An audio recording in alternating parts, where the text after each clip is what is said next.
Hello दोस्त, आज आप लोग को सभी को सिखाने वाले हैं दोस्त। इस बोर्ड का वायरिंग बहुत ही अच्छी तरीक़ा से सिखाने वाले हैं, वीडियो में बने रहिएगा।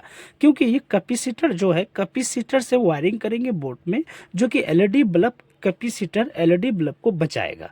यदि एलईडी बल्ब आप मार्केट से 100 रुपये में खरीद के लेके आते हैं और 1 साल के बाद क्या होता है, एलईडी बल्ब उड़ जाता है। यदि कैपेसिटर एक 50 रुपये में खरीद के लेके आइएगा और एक बोर्ड में फिटिंग कर दीजिएगा और 3 बल्ब का कनेक्शन, यदि 315 का कंडक्टर है और 3 एलईडी बल्ब को इसी से फिटिंग कर दीजिएगा, तो एलईडी बल्ब बोलते हैं 100% 10 साल तक आपका ख़राब नहीं होगा। क्योंकि ऐसा यूज हम कर चुके हैं और घर में भी हम इस तरह से ही जलाते हैं, तो मेरा एलईडी बल्ब अभी तक खराब नहीं हुआ है। तो उसी कारण से बोलते हैं दोस्त, आज आप लोग इस वीडियो को अच्छी तरीके से देखें और इस तरह से वायरिंग करें, और करने के बाद आपका 100% बोलते हैं एलईडी बल्ब आपका उड़ेगा नहीं और पैसा भी अच्छा खासा बचेगा। क्योंकि आप 100 रुपया 1 साल चलाते हैं, 1 साल का गारंटी रहता है, 100 रुपया देते हैं और 1 साल के बाद फिर एलईडी बल्ब खराब हो जाता है। जब खराब हो जाता है तो फिर आप जाकर 1 साल के बाद खरीदते हैं। तो 10 साल में यदि 50 रुपया इन्वेस्ट कीजिएगा तो क्या दिक्कत है दोस्त, क्योंकि 50 रुपये में आपका 10 साल चले जाएगा ये कंडक्टर। क्योंकि ये ज़्यादा वोल्टेज खींचेगा ही नहीं। ये पंखा में भी लगा हुआ रहता है, सीलिंग फैन, टेबल फैन, हर पंखा में लगा हुआ रहता है। क्यों? क्योंकि जैसे आपका करंट आया, पूरा वोल्टेज आ गया लाइन में। आप तो गर्मी में होता है ना, कभी भी ट्रांसफार्मर उड़ जाता है, कभी तार गल गया, कहीं तार शॉर्ट हो गया, तो वोल्टेज ज़्यादा हो जाता है। जब वोल्टेज ज़्यादा हो जाता है तो कोई कोई कैपेसिटर जो होता है पिघल जाता है, जल जाता है, उड़ जाता है, तो पंखा को बचा लेता है।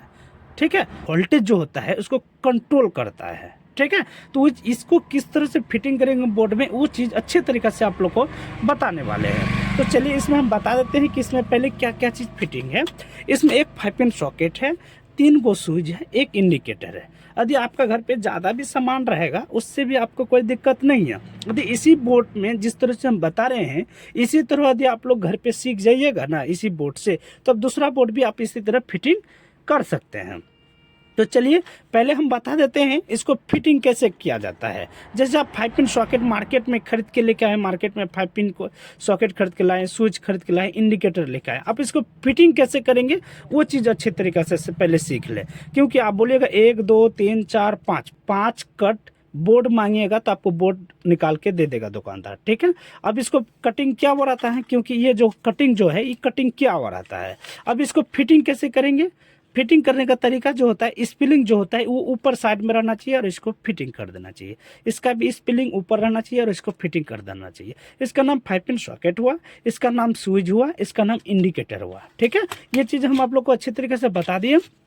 उसके बाद जस्ट नीचे स्विच का नीचे वाला हिस्सा इसी तरह आपको पलटाना है, और स्विच का नीचे वाला हिस्सा याद रखिएगा, स्विच का नीचे वाला हिस्सा से ही वायरिंग किया जाता है।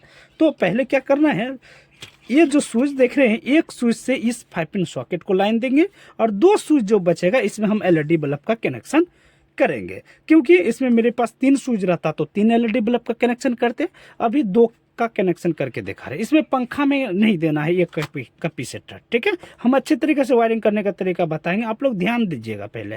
ठीक है, तो पहले ये स्विच है, ये स्विच इस 5 पिन सॉकेट में लाइन देंगे और 2 स्विच जो है ये एलईडी बल्ब को जला के दिखाएगा। तो इसको क्या करना है, 2 स्विच जो है, 2 स्विच, ये 5 पिन सॉकेट और ये स्विच जो है इसको छोड़ देना। अभी ये 2 स्विच को पहले एक जगह को करना है, तार घुसा करके, जो सीरीज जो बहुत कोई बोलता है। ठीक है, तो ये टुकड़ा सा तार ले लिए हैं, पहले से ही हम काट के रखे हैं। इसको पहले दोनों को कनेक्ट कर देते हैं, दोनों को पहले एक जगह कनेक्ट कर देते हैं। इसको अच्छे तरीके से घुसा लेना है और इसको अच्छे तरीके से टाइट कर लेना है, अच्छे तरीके से इसको टाइट कर लेना है, समझिए अच्छे तरीके से, ध्यान दीजिएगा। ये दोनों साइड जो है इसको थोड़ा सा करके कटिंग कर लें, क्योंकि बहुत बड़ा है। ठीक है, इसको इस तरह से कैंची से कटिंग कर लेना है। आपको इस तरह से छोटा करके काटना है जो कि बड़ा ना हो जाए। इसको अच्छे तरीके से समझिए, धीरे धीरे बता रहे हैं, हर बार नहीं कर रहे हैं, जो कि आपको कंफ्यूज नहीं हो। उसके बाद इंडिकेटर जो है, इंडिकेटर का नीचे वाला हिस्सा, इंडिकेटर का नीचे वाला हिस्सा में ये लाल वाला तार को पकड़ना है और इंडिकेटर का नीचे वाला हिस्सा में कनेक्ट करना है। अच्छे तरीके से नट को टाइट कर दीजिएगा, अच्छी तरीके से टाइट करें। टाइट करने के बाद ये जो तार है स्विच का नीचे वाला हिस्सा, जो कि हम ये दोनों एक जगह किए हैं, ये स्विच अलग है, तो इस जगह में लाना है। ठीक है, इसको अच्छी तरीके से घुसा के टाइट कर देना है, अच्छी तरीके से टाइट कर देना है। समझ गए, समझ रहे हैं ना। उसके बाद क्या करना है, ये स्विच इसको लाइन देगा, ये स्विच ये 5 पिन सॉकेट को लाइन देगा। तो फिर टुकड़ा सा तार लेना है और 5 पिन सॉकेट जो है, ये 5 पिन सॉकेट ये स्विच से लाइन देगा। तो स्विच का ऊपर वाला हिस्सा में कनेक्ट करना है, स्विच का ऊपर वाला हिस्सा में अच्छी तरीके से टाइट कर देना है। टाइट करने के बाद देखिएगा 5 पिन सॉकेट में और N और L लिखा हुआ रहता है। इसमें भी देखिएगा L इधर है और N इधर है। आप लोग ध्यान दीजिएगा, 100% 5 पिन सॉकेट जब खरीद के लेकर आइएगा तो छोटा सा स्पिलिंग होगा L और N, ठीक है। तो L वाला में इसको फिटिंग कर देना है, इसको अच्छी तरीके से नट को ढीला करके और स्विच से जो कनेक्ट करते हुए जो आए हैं, इसमें स्विच का ऊपर वाला हिस्सा में कनेक्ट करते हुए और ये 5 पिन सॉकेट को लाइन दे रहे हैं। तो इसमें पोल में कनेक्ट करते हैं। हम किस अच्छी तरीके से बताते हैं जो कि आपको कोई भाषा में समझ जाए, कि कभी कभी स्विच बोलते हैं, कभी कभी इस तरह से बहुत कुछ समझ में आ जाता है बहुत कोई को, ठीक है। इस तरह से फिटिंग कर देना है। उसके बाद क्या करना है, ब्लैक वाला तार जो है इस 5 पिन सॉकेट लास्ट वाला जो कि N जो लिखा हुआ है, ठीक है, इस पोल बहुत कोई पोल बोलता है, ठीक है। तो इसको इसमें जोड़ना है अच्छी तरीके से, नट बल्टू भी बहुत कोई बोलता है। तो इसमें कनेक्ट करना है N वाला में, लास्ट वाला में। उसके बाद इंडिकेटर का ऊपर वाला हिस्सा में ला करके जोड़ देना है, इंडिकेटर का ऊपर वाला हिस्सा में। मेरा अब वायरिंग हो गया है, अब मेरा वायरिंग एक तरह का हो गया है। अब ये कैपेसिटर को फिटिंग करना है इस जगह में। अब कैपेसिटर को किस तरह से फिटिंग करेंगे वो चीज़ अच्छी तरीके से ध्यान से देखें, क्योंकि बहुत को क्या होता है इसी में कंफ्यूज हो जाता है, ठीक है। अच्छी तरीके से देख ले, हड़बड़ ना करे, देख रहे हैं ना, अच्छी तरीके से देखें। अब करना क्या है, ये जो देख रहे हैं कंडक्टर का तार कितना है, 2 तार। एक तार पकड़ना है स्विच का नीचे वाला हिस्सा जो कि इंडिकेटर से कनेक्ट करते हुए ये 5 पिन सॉकेट वाला जो स्विच से कनेक्ट हुआ है इसमें जोड़ना है, ठीक है। तो इस नट को अच्छी तरीके से ढीला कर देते हैं, अच्छी तरीके से ढीला कर देना है। और ढीला करने के बाद इसको इस तरह से अच्छी तरीके से जोड़ देना है, या तो इसमें अच्छी तरीके से लपेट के जोड़ देना है, इसको अच्छी तरीक़ा से लपेट के जोड़ देना है और नट को अच्छी तरीके से टाइट कर देना है। और ये जो तार जो बचा, ये देखिए आराम से देखिए, हड़बड़ न कीजिए, जोड़े ना, स्विच का नीचे वाला हिस्सा में जोड़े। और ये दोनों को सीरीज जो किए थे, दोनों स्विच को कनेक्ट किए थे, जो ये जो कंडक्टर जो है कैपेसिटर वाला तार इसमें जोड़ देना है, ठीक है। अच्छी तरीके से नट को ढीला करें और अच्छी तरीके से ढीला करने के बाद इसको अच्छी तरीके से कनेक्ट करें, जो कि चिंगारी नहीं फेंके। अच्छी तरीके से जोड़ दिए, ठीक है। देख रहे हैं अच्छी तरीके से जोड़े हैं, देखिएगा आराम से, हड़बड़ नहीं कीजिएगा। हड़बड़ कीजिएगा तो आप लोग को समझ में नहीं आएगा कि हम किस तरह से वायरिंग कर रहे हैं, ठीक है। देख रहे हैं ना, बता दिए, घुमा घुमा के दिखा देते हैं कि आपको अच्छी तरीके से समझ में आ जाए।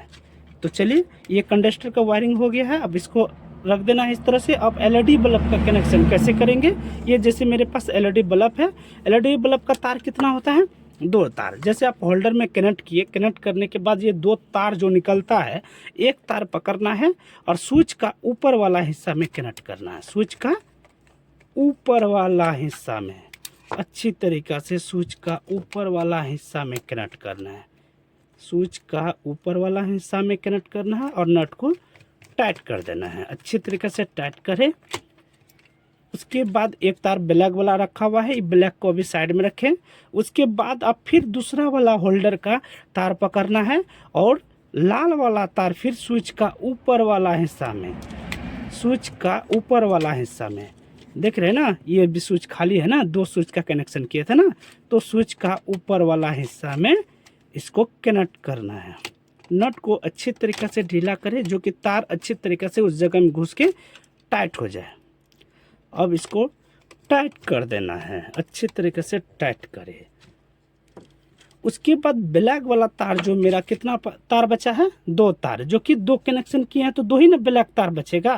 तो ये दोनों ब्लैक तार को एक जगह कर देना है और इंडिकेटर का ऊपर वाला हिस्सा में लगा देना है, इंडिकेटर का ऊपर वाला हिस्सा में, याद रखिएगा, इंडिकेटर का ऊपर वाला हिस्सा में ला करके जोड़ देना है। अब इसमें मेरा कनेक्शन करेंगे मेन तार। मेन तार कितना आता है, 2 तार, एक काला और एक लाल। दोस्तों लाल वाला तार पकड़ना है और इंडिकेटर का नीचे वाला हिस्सा में लाल वाला कनेक्शन कर देना है। लाल वाला तार इंडिकेटर का नीचे वाला हिस्सा में, इंडिकेटर का नीचे वाला हिस्सा में लाल वाला कनेक्शन करना है। और काला वाला तार जो होता है, जो ब्लैक जो बोलता है, ये हमको इंडिकेटर का ऊपर वाला हिस्सा में जोड़ देना है। इंडिकेटर का ऊपर वाला हिस्सा, जैसे अब बड़ा बड़ा बोर्ड का भी जो वायरिंग किया हुआ रहता है, तो ये काला वाला तार इंडिकेटर का ऊपर ही रहता है और इंडिकेटर का नीचे में लाल वाला ही तार रहता है, जो कि फ्यूज से कनेक्ट होते हुए जाता है। इंडिकेटर का नीचे वाला कनेक्शन, तो वही लाल तार हो गया, क्योंकि इसमें फ्यूज नहीं है तो डायरेक्ट लाल वाला तार इंडिकेटर का नीचे वाला हिस्सा में आ गया। ठीक है, अब इसमें हम लाइन देंगे अच्छे तरीके से। देख लीजिए अच्छी तरीके से फिटिंग कर दी। आप समझ लीजिए इसमें जो बॉक्स लगाएंगे, इसका जो बक्सा होता है, तो ये अंदर फिटिंग हो जाएगा। अच्छी तरीके से फिटिंग हो जाता है, हम फिटिंग करके देख चुके हैं। ठीक है, अब इसमें हम लाइन देंगे। अब इसमें हम लाइन देंगे। देखिए रोशनी भी ज़बरदस्त करेगा, रोशनी भी ज़बरदस्त करेगा। जो आपका जो वोल्टेज जो होता है, जैसे आप गर्मी का सीजन में ट्रांसफार्मर उड़ जाता है तो वोल्टेज पूरा आ जाता है बोर्ड में। जब पूरा वोल्टेज आ जाएगा ना, तो जब वोल्टेज क्षमता जो होता है, क्षमता नहीं सह पाएगा तो एलईडी बल्ब फक से उड़ जाएगा रात में। क्योंकि रात में आप एलईडी बल्ब जला के सोते होंगे, दिन में भी कभी भी ज़रूरत पड़ता है। रूम में तो अंधकार होता है तो बल्ब तो जला के रखता ही है ना, अंधकार रहेगा तो बल्ब जला के रखते हैं। और दिन में क्या होता है, बारिश उरिश आया, कुछ भी आया, करका उरका होता है, और कंडक्टर को करका जो होगा पूरा आवाज़ करेगा तो बल्ब उड़ जाएगा। तो ये कंडक्टर लगाने के बाद ये आपका बल्ब उड़ेगा ही नहीं। 100% बोलते हैं दोस्त, कभी भी आपका एलईडी बल्ब नहीं उड़ेगा 10 साल तक। यदि ये कैपेसिटर जिस तरह से हम फिटिंग किए हैं उसी तरह कैपेसिटर फिटिंग करें, और 3 बल्ब 4 बल्ब का भी कनेक्शन कर सकते हैं, कोई दिक्कत नहीं है। मतलब 3 बल्ब का कनेक्शन कीजिए और 315 का कंडक्टर लगाइए। 3 ठो बल्ब का कनेक्शन, अभी हर बोर्ड में 3 का ही कनेक्शन रहता है और 3 में इसी तरह फिटिंग करना है जिस तरह से हम फिटिंग किए। ठीक है, तो इसी तरह आप लोग को घर पे भी फिटिंग करना है। अगले वीडियो में फिर मिलेंगे। धन्यवाद।